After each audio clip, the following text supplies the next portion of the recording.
Bonjour à tous et bienvenue dans cet atelier boîte à outils de la transition qui est consacré à la question de savoir comment structurer une filière agroécologique. Donc, moi, je suis Nina Bigot, je suis responsable coopération et filière au sein de l'Association pour une agriculture du vivant.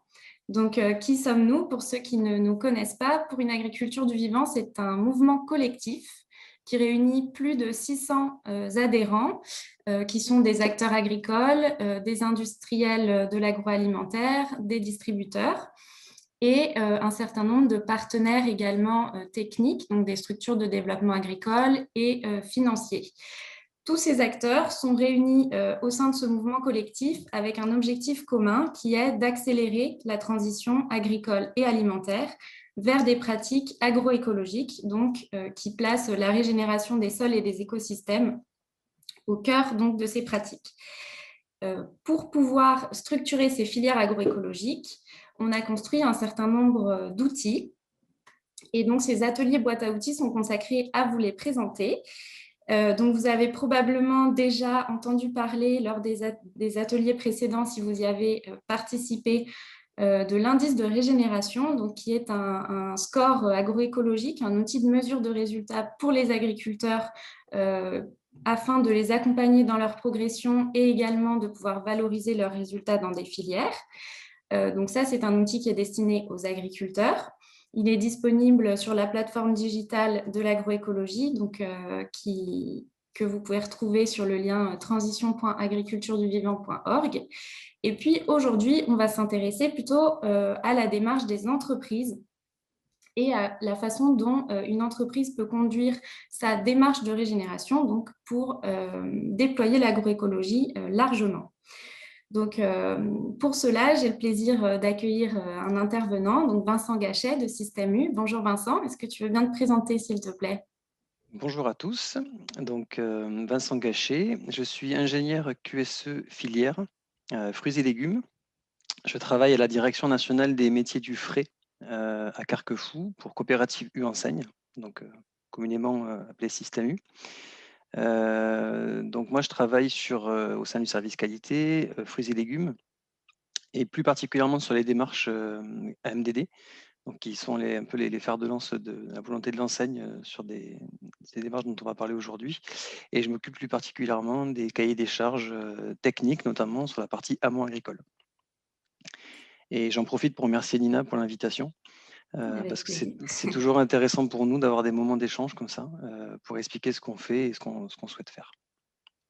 Super, merci beaucoup pour cette présentation. Alors, peut-être juste deux informations avant de démarrer. Donc, dans le bandeau de la conférence, vous avez un petit symbole de Q et R, donc questions-réponses. Donc, si vous avez des questions tout au long de l'intervention, vous pouvez les écrire dans cet espace et on les prendra à la fin de la conférence. On prendra quelques-unes de vos questions pour que Vincent puisse y répondre. Et donc, le deuxième point que je voulais voir avec vous, c'est une petite question donc, qui nous est proposée par Vincent pour introduire un petit peu le sujet. Donc, c'est une petite question de quiz qui va vous être affichée et pour laquelle vous allez avoir 10-15 secondes pour répondre.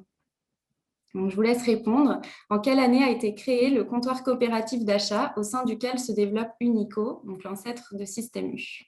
Est-ce que c'est 1920, 1949 ou 1961, à votre avis?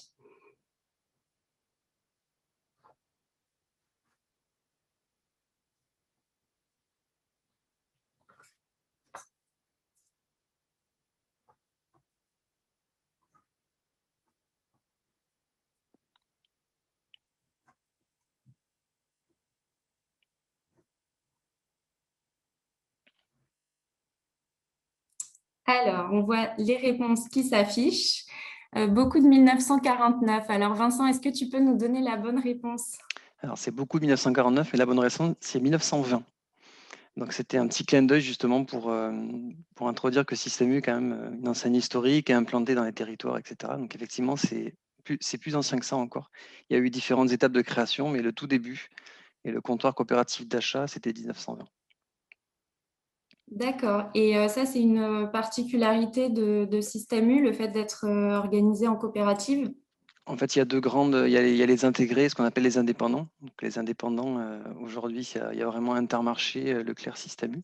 Et après, chacun, donc, c'est des lointains cousins, et petit à petit, ça s'est structuré comme ça. Et avec donc le fait que c'est une coopérative donc, de commerçants. Et on sait aussi que la production agricole est aussi organisée parfois en coopérative. Donc, on a des liens de fonctionnement. On se reconnaît un petit peu parfois dans le fonctionnement. En tout cas, ce sont des commerçants indépendants et qui l'affirment et donc sont implantés localement, beaucoup dans les territoires, dans les régions. Et ça, on le réaffirme souvent. D'accord. Et donc, vous existez depuis 1920. J'imagine que, enfin voilà, avec toutes ces années, progressivement, vous en êtes arrivé à vous poser des questions sur l'agroécologie et sur vos fournisseurs. Comment les accompagner dans cette démarche. Donc, est-ce que tu peux nous expliquer un petit peu comment est-ce qu'au niveau de Système U, vous avez commencé à lancer des projets autour de l'agroécologie et comment vous en arrivez à vouloir embarquer l'ensemble de vos fournisseurs de fruits et légumes dans cette démarche? Alors, sans refaire tout l'historique depuis 1920, on va revenir sur une date clé qui est plutôt 2012. 2012, c'était le lancement des démarches MDD en fruits et légumes notamment, sur une posture d'un produit sain et bon. Donc avec un focus sur le côté environnemental qui était lié aux résidus de pesticides. Donc c'était une volonté à l'époque, il y avait beaucoup de choses qui allaient dans le sens de la société sur ce sujet-là. Donc Système U a voulu être souvent pionnier sur certains sujets et donc de s'emparer de ce sujet-là et donc de rentrer par ce biais-là sur les démarches environnementales. Les choses ont évolué, donc il y avait déjà cette volonté d'essayer de construire quelque chose d'un peu nouveau, ou en tout cas de s'engager plus fortement. Du coup, en 2012, il y a eu on va dire cette première phase. En 2017, Système U a été membre fondateur donc, de l'association PADV. Moi, personnellement, je suis arrivé en 2018, donc je suis arrivé pile en fait, au moment où en fait, tout ça s'est structuré et mis en place. Et donc, dès 2018, on a réfléchi à comment on pouvait finalement articuler les choses avec ces démarches-là, avec l'historique qu'on avait sur nos produits. Et on ne part pas de rien, donc il y avait des choses qui avaient déjà été initiées, notamment des projets qui se sont mis en place petit à petit, des projets pilotes sur certains sujets. Pour en citer quelques-uns, il y a des choses qui ont été faites sur l'oignon, avec des recherches de financement, notamment au niveau européen, en associant différents acteurs. La volonté, c'était d'associer le plus de monde possible aussi, puisque c'est des sujets qui sont complexes. Et donc, il faut que chacun puisse avoir son prisme pour avancer. Donc des sujets avec financement européen, avec certains de nos fournisseurs. Des choses qui ont été portées aussi par PADV, je pense au projet CISV, donc culture d'industrie sur sol vivant, dans lesquels on a essayé d'inciter aussi nos fournisseurs à essayer de commencer à mettre un pied dedans et à avancer. Donc on a quand même quelques-uns de nos fournisseurs en fruits et légumes qui participent à ces projets. Donc dès qu'on a pu, en fait, on s'est raccroché à des choses concrètes, très opérationnelles et très agronomiques, en fait, pour essayer de porter ces sujets. Ensuite, on a regardé un peu ce qu'on avait comme produit. Donc, fruits et légumes, c'est une filière, on va dire, mais c'est plusieurs filières, c'est très vaste. On a de la production légumière, on a de la culture, on a du plein champ, on a des producteurs qui ne font pas que du fruits et légumes. Donc, il a fallu aussi commencer à prendre conscience fortement que le monde agricole, c'est quelque chose d'interconnecté. Donc, on ne pouvait pas simplement parler de fruits et légumes ou de pommes de terre, par exemple, quand on a des producteurs qui font aussi du blé. Les problématiques, elles sont globales. Elles sont sur du temps long, donc forcément liées aux rotations, par exemple, quand on est. Voilà. Il y a aussi de l'arboriculture avec des sujets encore un peu différents. Donc, il a fallu définir des filières qui étaient prioritaires associées à ces projets pilotes. L'objectif étant de déployer petit à petit, en fait, dans l'ensemble des filières, sur chaque espèce, finalement, ce sujet. Comment est-ce que vous avez choisi ces filières prioritaires?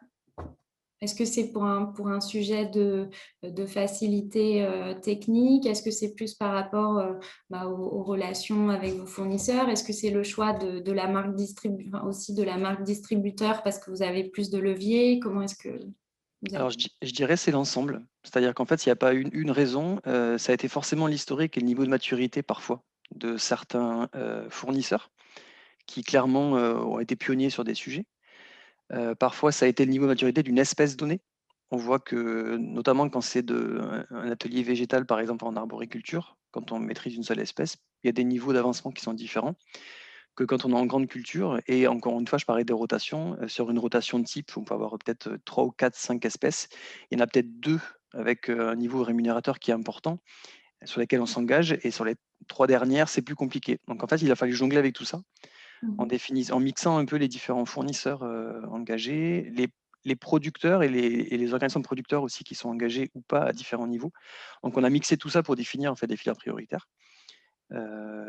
Et petit à petit, en se donnant finalement un timing un peu différent dans la mise en œuvre. On est parti, c'est vrai qu'à la base, on est parti d'une approche aussi un peu producteur pour aller sur une démarche globale. C'est-à-dire qu'en fait, très vite, on s'est dit que le sujet allait vraiment être porté par le producteur. Donc, bien sûr, on travaille avec des fournisseurs qui parfois sont des organisations de producteurs. On avait vraiment la volonté d'aller tout de suite vers celui qui allait porter les leviers et la démarche en production. Et donc, pour ça, on a dû bien identifier justement les différents intervenants de la filière avec qui on travaillait. Donc, ça a été aussi une démarche de structuration qui était importante, de se connaître déjà, de connaître les problématiques, etc., qui sont très différentes. Et donc, ça a pris vraiment un certain temps de poser tous ces sujets. Et qui sont ces différents types d'acteurs, du coup, avec lesquels vous travaillez? On peut faire des grandes familles. Je disais, le monde agricole, il est complexe. On peut identifier, et c'est vrai qu'en fruits et légumes, on a ces cas-là très différents. On peut avoir un producteur, on va dire, en direct. On travaille notre fournisseur, c'est un producteur, en fait. Donc là, j'ai envie de dire un profil particulier, parfois des moyens, des plus gros producteurs. On a des groupements de producteurs, donc type coopérative, des OP. On a des groupements d'OP. Donc pareil, où est-ce qu'on met le curseur dans l'accompagnement, qui porte la démarche? On peut avoir des gens qui sont des privés, entre guillemets, qui ont des relations et des partenariats avec la production. On peut avoir des systèmes mixtes. On peut avoir des gens qui sont plutôt des brokers, entre guillemets, avec des liens plus ou moins importants avec la production. Donc en fait, il a fallu aussi jongler avec tout ça sur comment on développe finalement, on revient à la base, comment on développe un projet agroécologique et une transition avec tous ces acteurs différents. Donc c'est tout ça qu'il a fallu poser. On a avancé un petit peu, on a reculé dans certains cas, on est revenu, on a tâtonné évidemment pour essayer d'avoir la meilleure démarche. Et PADV nous a accompagnés aussi sur finalement l'aboutissement de comment est-ce qu'on peut suivre tous ces différents opérateurs. Vous avez trouvé du coup un outil ou une façon d'adresser ces différents acteurs différents, cette différente typologie de fournisseurs avec lesquels vous travaillez? Dans l'échange, alors clairement l'habilitation, qui est une chose dont on parle depuis quelques temps, l'habilitation des techniciens, ou en tout cas de la structure qui porte la démarche de progrès, ça a été de dire, c'est le producteur qui a ses indicateurs, qui a sa démarche de régénération, etc. Pour autant, il faut pouvoir l'accompagner. Le savoir-faire et l'expertise, c'est là que c'est pas nous qui allons l'apporter. Et le technicien, il a aussi l'expertise. Et donc, on l'habilite à dire, ben voilà, on vous fait confiance sur les solutions. Vous allez trouver les solutions vous-même, dans vos propres terroirs, dans vos propres structures. Et on vous habilite finalement pour mesurer, le faire chez les producteurs. Et nous, ça nous allait bien dans le sens où ça reste une démarche agronomique portée par les producteurs. C'est pas quelque chose d'un peu hors sol, voilà, sans mauvais jeu de mots, mais de dire on regarde ça de loin, on relève des indicateurs de temps en temps, et puis on voit que ça avance. On voulait quelque chose d'assez opérationnel et qui puisse s'adapter aux différentes structures qu'on a citées. Donc, quand on a un producteur en direct, le producteur pourrait même adhérer directement et porter la démarche. Quand c'est un groupement de 5, 10, 15, 20, 30 producteurs, voilà, il faut que le technicien qui porte la démarche de progrès soit habilité à suivre les indicateurs. Et dans le cas D'accord. d'une démarche privée, on peut imaginer que le technicien de cette structure privée peut aussi aller accompagner les producteurs. Donc, il a fallu trouver finalement la réponse à toutes ces problématiques. Du coup, peut-être pour préciser, pour ceux qui ne connaissent pas parmi les spectateurs, donc ce dispositif d'habilitation qui a été mis en place par l'association, c'est une reconnaissance des compétences en agroécologie et de la capacité à évaluer les agriculteurs selon cet outil qu'on appelle l'indice de régénération. Et on a proposé du coup un parcours de formation pour ce qu'on a appelé les techniciens du vivant, qui est en fait un parcours qui se compose d'une formation initiale avec des bases techniques autour de l'agroécologie, avec un volet plutôt humain sur l'accompagnement au changement, l'animation de collectifs d'agriculteurs dans cette transition, et un volet plutôt sur les outils, donc pour maîtriser l'indice de régénération, mais aussi un certain nombre d'outils, de protocoles de suivi sur le terrain pour faciliter en fait le travail du technicien qui va accompagner les agriculteurs. Donc il y a cette formation initiale et ensuite une formation continue chaque année avec des événements qui sont proposés aux techniciens pour se mettre en réseau, pour creuser telle ou telle thématique de l'agroécologie, des choses comme ça. Donc c'est un parcours global et qui permet de reconnaître finalement ses compétences et de rassurer, peut-être d'apporter des garanties aussi pour vous en tant que distributeur qu'il y a un accompagnement qui est fait derrière, enfin, voilà, avec chaque producteur qui se lance dans la démarche agroécologique. Ouais. Et un petit point que je voulais rajouter aussi sur le côté habilitation. Tout à l'heure, je citais qu'aussi il y avait des fournisseurs qui étaient pionniers historiques, donc forcément qui tirent un peu tout le monde vers le haut sur ces pratiques-là. Il y a aussi les fournisseurs qui regardent le sujet un peu plus loin et donc qui vont petit à petit s'engager. Et il y a les nouveaux aussi producteurs, fournisseurs avec qui on travaille. Donc aussi cet outil nous permet d'objectiver un peu les choses et de pouvoir suivre un peu dans la durée en fait ces différents profils.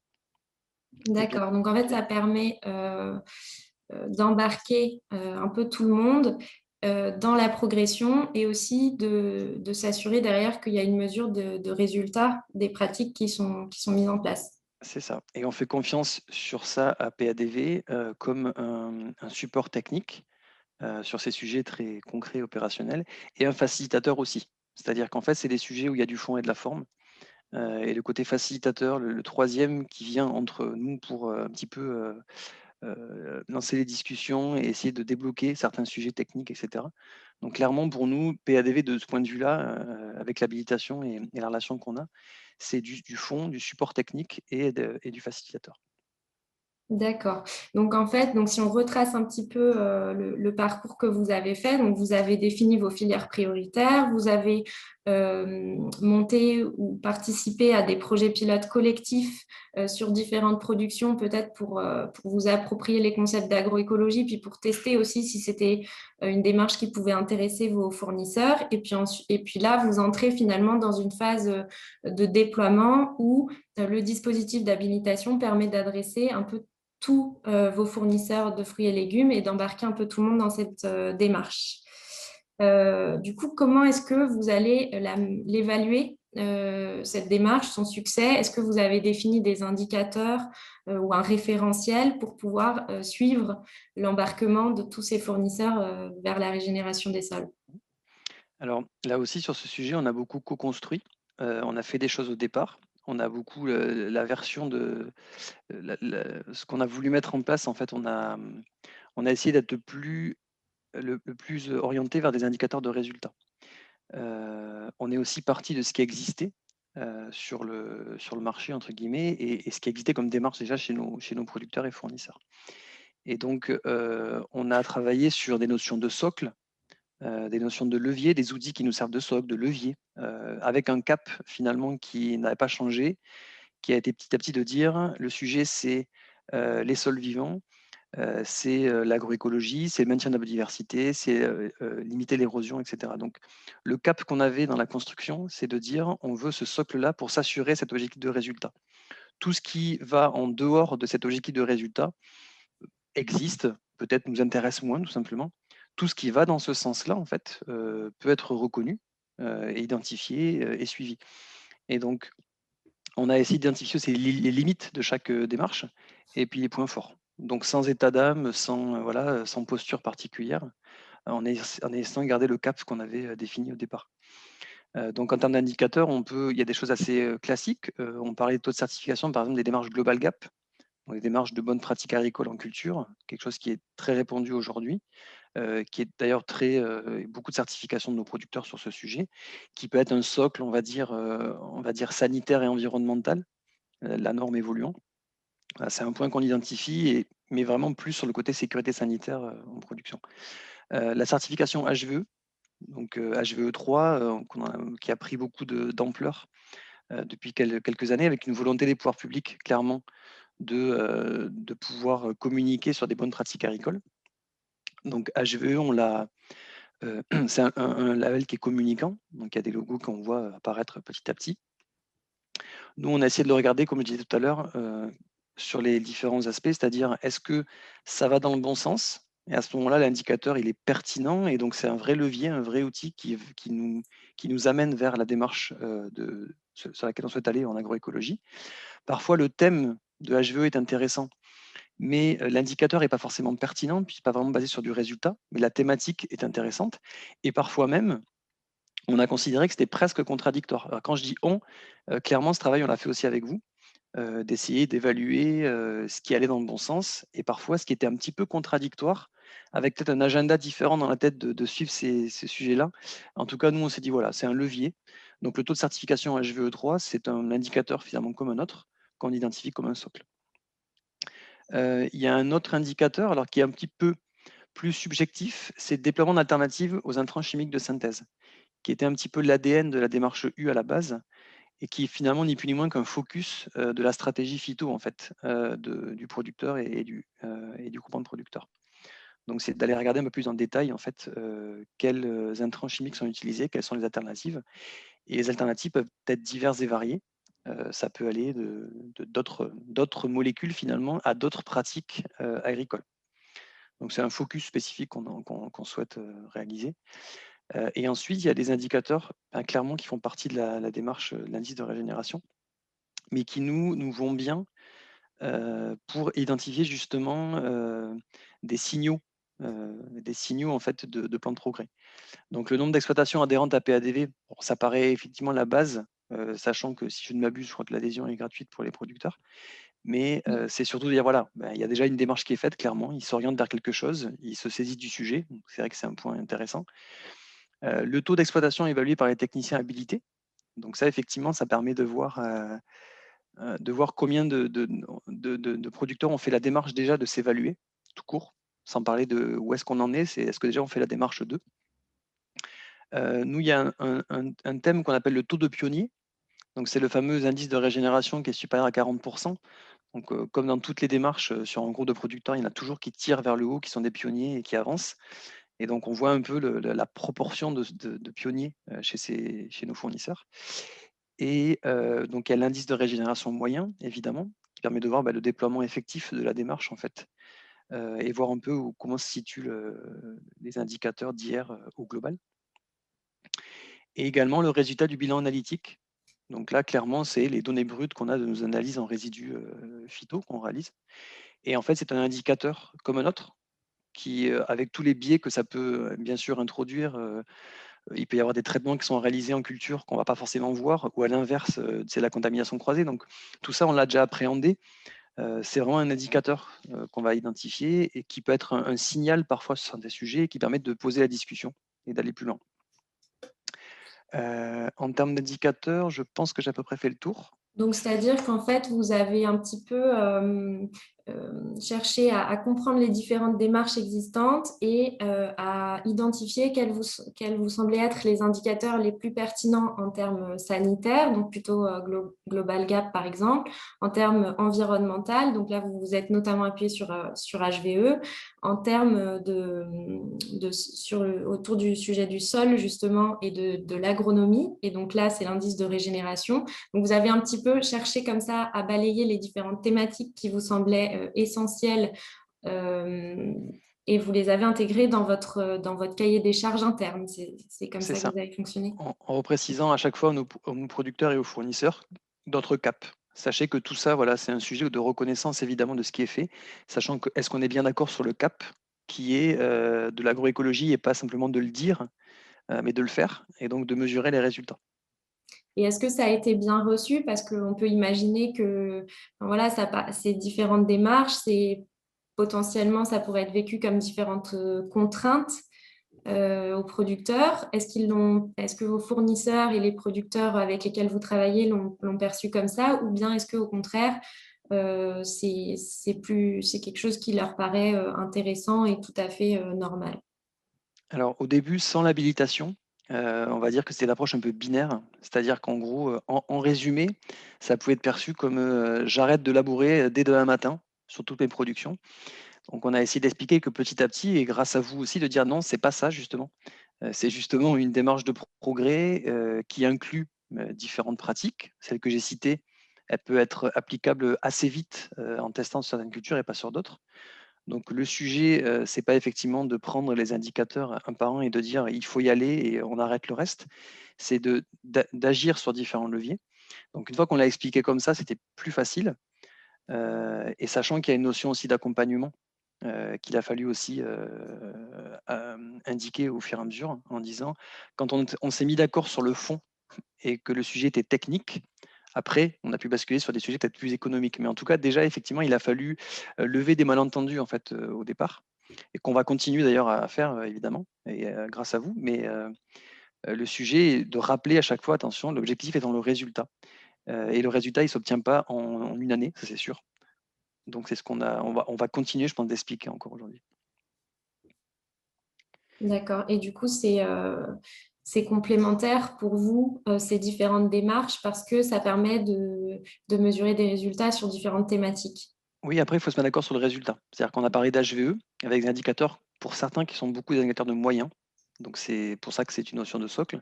Quand on parle du ZRP, par exemple, quelque chose qu'on entend beaucoup parler, donc l'obligation, clairement, le résultat, Zéro résidu de c'est du zéro pesticides. résidu de pesticides.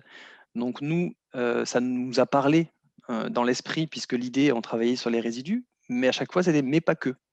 Et donc, le ZRP n'est pas forcément incompatible avec l'agroécologie, pas forcément. Par contre, il n'est pas forcément signe total d'agroécologie et d'arrêter de perdre l'érosion des sols, etc. Donc, il a fallu prendre voilà, les démarches comme elles étaient. L'indicateur de résultat de zéro résidu en tant que tel nous paraissait pas pertinent.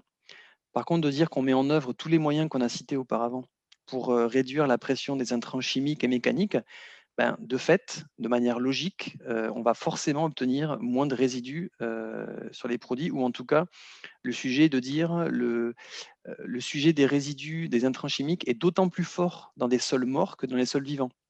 Donc à chaque fois, il a fallu à chaque fois se reposer en disant c'est un indicateur comme un autre du système agricole. Effectivement, l'idée est de ne pas rendre des systèmes dépendants, quels qu'ils soient. Donc, mettre ce sujet, on va dire, en cohérence avec les autres, tout simplement. Et Ok, donc, et donc donc proposer une démarche de progrès et une mesure de résultat avec ce socle agronomique fondamental qui permet d'aller vers ces résultats que vous visez. c'est ça. Et donc aujourd'hui, tu nous as expliqué un petit peu l'évolution qu'il y a eu dans votre démarche, la façon dont vous l'avez intégré dans vos outils existants, dans votre référentiel. On a même parlé de la réception un petit peu en externe. Après, comment est-ce que en interne, au niveau de Système U, vous avez fait pour vous approprier la démarche? Alors, il y a quelque chose qui est, encore une fois, qui a été porté aussi par PADV, c'est l'acculturation. On a avec des profils en interne, on travaille avec différents profils. Il y a du marketing, il y a de l'achat, il y a des associés, il y a de la qualité, il y a de l'environnement, il y a tout. Et l'idée, c'est de dire quel va être l'impact de l'agroécologie en fait sur l'ensemble de la chaîne. Donc déjà, il y a eu de la formation beaucoup en interne, des différents profils, avec des niveaux, on va dire, de technicité différents. Voilà, d'essayer d'aborder les sujets de manière plus pédagogique et prenant des exemples concrets. Donc déjà, ça a été pour l'interne assez important. D'expliquer aussi, on parlait même de la démarche à nos fournisseurs, en fait, on en parlait tout à l'heure, mais c'était la base en fait de faire comprendre le sujet et de lever les malentendus, ou vraiment de parler des sujets en fait en posant le sujet en disant effectivement il y a tel impact, tel impact. Donc typiquement on a pris des exemples, je reviens sur la pomme de terre parce que c'est un exemple que j'ai en tête qui était récent. Mais voilà comment on peut expliquer déjà en interne l'impact de faire de l'agroécologie, quels impacts ça va avoir au niveau logistique, au niveau qualité produit, au niveau communication. Donc tout ça, il faut l'appréhender. Et in fine, bien sûr, c'est l'expliquer au consommateur. Donc une fois que les producteurs, les fournisseurs, on est bien d'accord en interne, on comprend l'enjeu, comment on l'explique au consommateur. Donc tout ça, c'est des choses qu'on doit encore développer. C'est une condition du succès, en fait, on en est bien conscient. Et je parlais de l'accompagnement aussi en disant maintenant qu'on est d'accord sur la partie technique, maintenant c'est comment on accompagne aussi, peut-être économiquement. Donc ça, j'ai des collègues qui se chargent de ce sujet sur la partie filière, puisque c'est un ensemble en fait. Et donc maintenant la communication, qu'elle soit en interne ou en externe, il faut qu'elle soit un peu innovante. Il faut qu'on fasse beaucoup de pédagogie. Si pour rester sur la pomme de terre, on va avoir des produits peut-être qui vont avoir des défauts un peu plus importants. On jongle aussi avec le côté réglementaire. Attention, c'est ce qui est dans une réglementation, on ne fait pas ce qu'on veut. Comment on peut expliquer aussi aux clients qu'une pomme de terre, c'est un produit qui évolue, c'est un produit vivant, qui vient d'un sol vivant, qui a on va dire sa physiologie continue d'évoluer. Ça pour autant une mauvaise pomme de terre. Donc tout ça, c'est des sujets. On n'a clairement pas choisi le plus facile. On a choisi finalement le plus difficile en termes de communication, c'est de faire de la pédagogie sur des sujets compliqués. Mais on considère qu'il n'y a pas d'autre choix. Sur du long terme, il n'y a pas d'autre choix que de faire ça. Ok, donc en fait, prochaines étapes, finalement, c'est ce dont tu viens de parler, c'est l'acculturation, poursuivre cette sensibilisation en interne, peut-être auprès des autres services, travailler sur la communication innovante, comme tu disais, pour parler de l'agroécologie simplement et clairement et pour donner envie aux consommateurs d'acheter ces produits. Et puis, le sujet économique qui va permettre aussi d'embarquer vos fournisseurs en travaillant cette question de la valorisation de ces filières agroécologiques principalement. C'est ça. Ok. Et Après, je dirais aussi l'habilitation, c'est-à-dire le suivi, la mise en place de l'habilitation, en fait, en disant voilà, maintenant que ça va s'intégrer petit à petit, comment ça va être reçu, perçu, voilà, ça va tourner, il y a des choses qui mettent en place. Ça va être la condition aussi du succès. Ok, super. Merci beaucoup. Ce que je te propose, Vincent, c'est qu'on prenne maintenant les questions des participants pour pouvoir entrer un petit peu plus dans le détail par rapport à des points spécifiques qui ont interrogé les participants. Alors, donc j'ai une question par rapport à la question des filières rémunératrices. Est-ce que ça veut dire que vous avez commencé à traiter la question de l'agroécologie sur les filières les moins rémunératrices, sur lesquelles vous aviez besoin de retrouver de la valeur pour maintenir la filière, ou est-ce que vous avez plutôt fait l'inverse, où il y aurait une gestion du risque plus facile sur des filières qui sont déjà rémunératrices? Alors, sur le côté rémunérateur, je vais peut-être être moins expert sur la construction même. Je pense qu'il y a d'autres, sur cette semaine, il y a d'autres ateliers qui vont en parler aussi et qui vont en parler sûrement mieux que moi. Ce que je peux vous dire, c'est que on a déjà, on est parti de l'existant. Il y avait encore une fois des fournisseurs sur des espèces données qui étaient très avancés, même sur la définition même de ce qu'ils appellent les coûts de production et l'évolution de ces coûts de production. Donc, on n'est pas forcément parti de quelle filière en a besoin, c'est quelle filière est prête à en parler vraiment, à poser le sujet en détail, etc., etc. Et à faire le lien de manière très concrète entre j'ai telle pratique et cette pratique impacte ça. Et donc ça, clairement, il y a des fournisseurs ou des espèces qui étaient plus avancées. Donc ça nous a permis d'avancer en priorité. Tout à l'heure, on parlait du choix des filières prioritaires. Ça en a fait partie aussi. Peut-être que maintenant, on va rentrer dans une phase justement un peu plus industrielle, entre guillemets, de cette démarche et de se dire, ben voilà, il y a des besoins spécifiques. Et encore une fois, je disais qu'on était connectés. Voilà, des producteurs, on parlait de blé, de pommes de terre, vont savoir faire des choses sur une culture. Donc, finalement, là-dessus, je pense qu'il n'y a pas de règle. Peut-être que petit à petit, la règle elle va s'imposer sur comment on fait ces choix-là. Et surtout sur la méthodologie. Le problème, c'est que la méthodologie, elle n'existe pas en tant que telle. Il y a eu des tentatives qui ont été faites, même, on va dire, au niveau des pouvoirs publics, d'établir des choses. Parfois, pour des raisons X ou Y, ça a été plus compliqué. Donc, c'est un sujet qui est très, très complexe et il faut beaucoup de transparence aussi. Et donc, il y a certains de nos fournisseurs, je peux le dire, qui ont fait preuve de transparence vraiment totale, ce qui nous a aussi permis d'avancer très vite sur certains sujets. Merci beaucoup. C'est vrai que c'est une question assez centrale, ce choix, ce choix des filières et comment est-ce qu'on embarque tous ces acteurs. Je pense qu'il y a aussi un sujet de motivation à la base pour démarrer, en fait. Enfin, c'est ce qu'on a constaté dans d'autres projets, c'est que finalement, les filières prioritaires pour démarrer, c'est peut-être celles où on pense qu'on va avoir assez rapidement la possibilité de travailler avec les acteurs parce que les fournisseurs en question sont tout à fait prêts à s'engager, à s'embarquer. Donc, on commence peut-être avec des projets pilotes avec ces acteurs-là. Et puis après, l'embarquement plus large, il nécessite effectivement une réflexion économique plus globale autour de la rémunération pour embarquer encore plus de monde. C'est ça.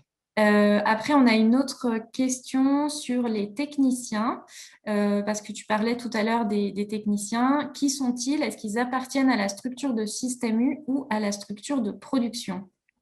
Non, ce qu'on disait justement, c'est que l'expertise, elle est portée par nos fournisseurs et nos producteurs. Donc en aucun cas, nous, on va arriver en disant qu'on est technicien. Donc il y a des audits de suivi qu'on est en train de mettre en place sur la partie amont, qui sont finalement une loupe ou une mesure de ce qui est fait, mais clairement, le travail, il est porté par la structure. C'est ça qui est très fort aussi, c'est que nous, on part du principe que l'expertise, vraiment, elle est chez nos fournisseurs. On ne va pas leur apprendre leur métier.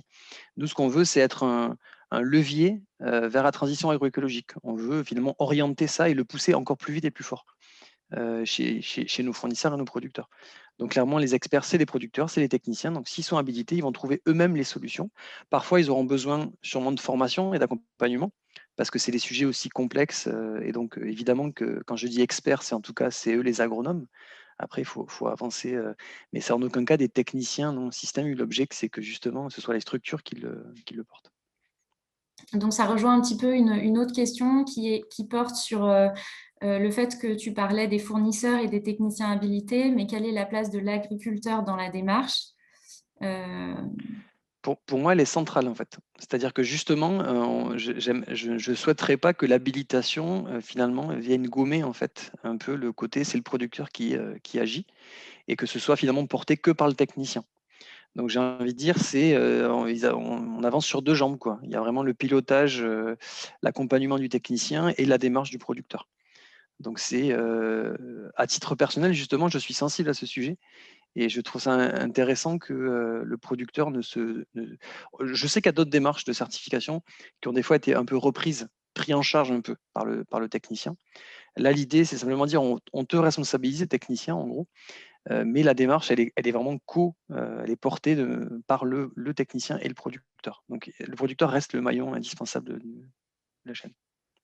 Ok, chacun a vraiment sa part de responsabilité à jouer dans cette transition. L'agriculteur sur la mise en place de nouvelles pratiques, le technicien sur l'accompagnement pour proposer un accompagnement spécifique aux agriculteurs qui sont en agroécologie et construire avec les agriculteurs les solutions qui leur conviennent. Et puis, vous, en tant qu'entreprise, d'arriver à aussi mettre en place des outils, sensibiliser en interne et encourager en fait vos fournisseurs dans cette démarche. C'est ça. En fait, c'est identifier qui est moteur. Parfois, le technicien est très moteur, on l'identifie, et c'est lui qui porte les producteurs. Parfois, il y a certains producteurs qui sont très moteurs aussi, qui vont embarquer d'autres. Donc, en gros, chacun joue son rôle, quoi. Très bien, ben, on a besoin de tout le monde. C'est pour ça qu'on a besoin de mettre tout le monde autour de la table dans cette association. Après, il y a des questions spécifiques sur la filière pommes de terre. Donc, deux questions, notamment la première, c'est est-ce que tu considères que la filière pommes de terre est dans les précurseurs de cette transition? Alors, la filière pommes de terre en tant que telle, on parlait tout à l'heure du fait qu'il y a de la pomme de terre et d'autres. En tout cas, les producteurs qui incluent de la pomme de terre dans leur rotation, clairement, sont précurseurs. Et ça peut s'expliquer alors, ça peut s'expliquer ou non, parce que c'est un sujet qui est très complexe pour la pomme de terre, puisque justement, ben, clairement, c'est un tubercule, donc c'est dans le sol. Donc, c'est de la technicité qui est très, très importante, mixée avec des réflexions qu'ils ont aussi sur le blé dans les rotations. Donc, en tout cas, les producteurs qui sont dans ce type de rotation, effectivement, ne nous ont pas attendus pour réfléchir sur ces sujets. Donc ça, c'était très. Ce que j'ai pas dit aussi, c'est voilà, les producteurs ne nous ont pas attendus pour avancer aussi. Nous, encore une fois, on est un facilitateur, on est un accélérateur, mais beaucoup de choses étaient déjà réalisées en culture.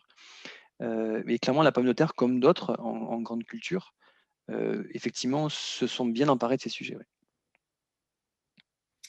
Ok. Après, il y a une question sur les acheteurs. Comment est-ce que les acheteurs ont pris ces démarches? Ne sont-ils pas trop lésés dans leur travail, surcontraints? N'est-ce pas trop difficile à faire passer en interne à ce niveau-là? Alors, si c'est de la réflexion à court terme, c'est plus compliqué, effectivement, parce que on peut dire, on s'imagine tout de suite, voilà, c'est donc beaucoup plus cher. Donc voilà, ça c'est le premier constat qu'on fait au départ. Et après, on se dit, si on acculture justement et qu'on explique que l'érosion des sols, c'est une spirale infernale en gros pour amener sur des sols morts et que sur des sols morts, il n'y a plus grand-chose qui va pousser à un moment donné dans les terroirs, du coup, si on réfléchit sur le long terme, c'est une spirale un peu infernale qui emmène à beaucoup de désagréments économiques pour tout le monde en fait. Et donc, si on prend du recul et qu'on réfléchit un peu plus sur la durée, c'est quelque chose de plus facile à faire passer. Il faut dire aussi que quand on réfléchit, et ça c'est Jean-Baptiste Rogez dans l'équipe de Bertrand Moron qui pourra le dire mieux que moi, mais de ne pas être complètement déconnecté dans les échanges, dans le travail qui est fait, de ne pas être déconnecté de la réalité aussi. C'est important de replacer le contexte à chaque fois, de pousser vers la transition en identifiant les leviers qui sont peut-être plus faciles dans un premier temps et d'identifier ceux qui sont plus durs dans un second temps.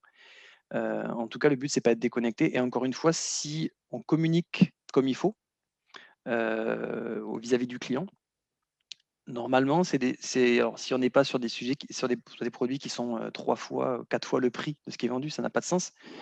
Mais pour moi, ce sujet, il est directement lié à la communication et ce qu'on dit derrière. On voit qu'il y a d'autres démarches aujourd'hui. Alors, l'agriculture biologique, c'est un bon exemple. Je ne dis pas que c'est forcément l'exemple à suivre d'un point de vue agroécologique. Il y a un socle qui est très, très, très important.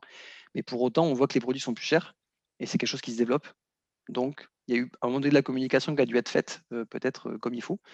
Et pour moi, c'est pas mon sujet, mais je pense que les gens qui s'en occupent, si on s'en empare comme il faut, ça ne devrait pas poser trop de soucis sur le long terme. Très bien. Merci pour la réponse. On va prendre une dernière question. Il y en a pas mal encore, mais on pourra malheureusement pas toutes les traiter dans le temps imparti. Donc, une question sur, est-ce que tu peux revenir sur la notion de socle et d'indicateur? Est-ce que le socle, ce sont finalement les moyens mis en œuvre spécifiés dans le cahier des charges fournisseurs et les indicateurs de résultats qui serviront à rémunérer les agriculteurs de manière différenciée? Ou comment est-ce que tu articules le socle et les indicateurs de résultats? Alors le socle, c'est plutôt par exemple, pour des nouveaux fournisseurs ou essayer de poser la démarche. Alors, HVE, on l'a cité, ça permet de qualifier en disant est-ce qu'on est sur des gens qui sont 100% HVE déjà, donc il y a un socle de certification HVE très abouti et qui peuvent passer la démarche de progrès un peu plus importante, notamment sur l'indice de régénération. Parfois, on a des gens qui vont être très peu engagés dans HVE, qui souhaitent s'engager dans HVE, donc qui ont déjà des démarches entamées en termes de socle. Donc leur démarche de progrès va prendre plus de temps parce qu'il y a déjà pour eux identifié ce socle-là déjà à mettre en place. Il y a ceux qui n'ont pas forcément rentré vers des labels existants et qui sont intéressés pour autant à faire de l'agroécologie, donc peut-être qu'ils peuvent rejoindre assez vite le sujet d'indice de régénération. Encore une fois, ça va dépendre des espèces et des fournisseurs, et surtout sur une espèce donnée, et je dirais même sur un terroir donné. Exemple de la carotte des Landes, de la carotte de Normandie, du Val-de-Saône, de Camargue, etc. On n'est ni sur les mêmes terroirs, ni sur les mêmes profils de producteurs, ni sur les mêmes rotations potentiellement. Donc, mettre une règle absolue, ça n'aurait pas de sens. Donc, c'est des choses que petit à petit, on va construire, et notamment avec la démarche de filière, qu'on va construire sur où est-ce qu'on met le socle, et à partir de quand on est vraiment sur une démarche de progrès. Clairement, l'IR, enfin, de mon point de vue, l'IR, c'est l'indicateur vraiment le plus fiable sur le niveau de progression en fait, de la démarche. Donc finalement, à partir du moment où on a commencé à faire de l'IR chez les producteurs, etc., on va suivre cet indicateur. Celui-là, il va être très, très pertinent pour le coup, sur l'accompagnement dont on parlait. Ok, super. Avec donc ce socle qui est un petit peu le minimum demandé, la démarche de progrès pour les accompagner et ensuite les résultats qui permettront effectivement de valoriser ceux qui sont plus avancés que d'autres dans la démarche, C'est ça. notamment. Ok, bon, il est 11h44, donc on va devoir s'arrêter là-dessus. Il y avait pas mal d'autres questions, donc je pense que ça suscite beaucoup l'intérêt. Peut-être que Vincent, tu recevras d'autres Avec plaisir. d'autres contacts par la suite pour en savoir plus. En tout cas, merci beaucoup pour ton intervention, ton témoignage sur cette démarche de régénération. Peut-être pour conclure, rappeler aussi que cette démarche, elle est singulière à chaque entreprise. Elle dépend vraiment de l'organisation interne, on va dire, de chaque structure, mais elle s'organise avec une méthode commune dans le cadre du collectif pour une agriculture du vivant, qui s'appuie donc, comme tu le rappelais, sur un soutien au mouvement collectif et l'utilisation de ces outils collectifs que vous contribuez aussi à améliorer au fur et à mesure.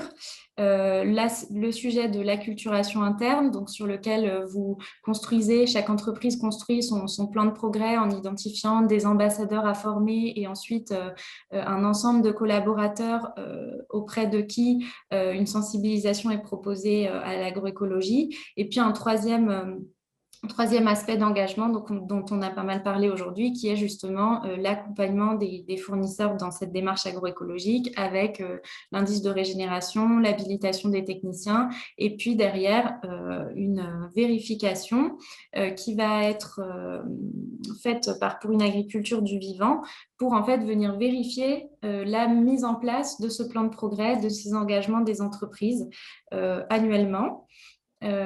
Et tout ça, en fait, pour vous accompagner en tant qu'entreprise dans votre progression dans cette démarche. Et puis, à un temps T, quand vous souhaitez communiquer sur vos filières agroécologiques ou vos résultats obtenus, un contrôle qui est fait dans un premier temps par PADV, qui, l'association elle-même, est contrôlée par Bureau Veritas pour pouvoir s'assurer, en fait, que derrière les mots que vous allez employer en termes de communication, il y a bien des résultats qui sont mesurés et fiables et réalistes. Donc voilà, on est très content d'avoir ton témoignage. Merci beaucoup, Vincent. Et puis, Merci merci à tous pour votre participation. N'hésitez pas à suivre les autres conférences donc pour en savoir plus sur d'autres outils dédiés au financement de la transition agroécologique, par exemple. Et puis, la table ronde de vendredi après-midi, dans laquelle on reviendra plus particulièrement sur le sujet de la création de valeur dans les filières agroécologiques. Voilà, merci beaucoup à tous. À bientôt. Merci, bonne journée.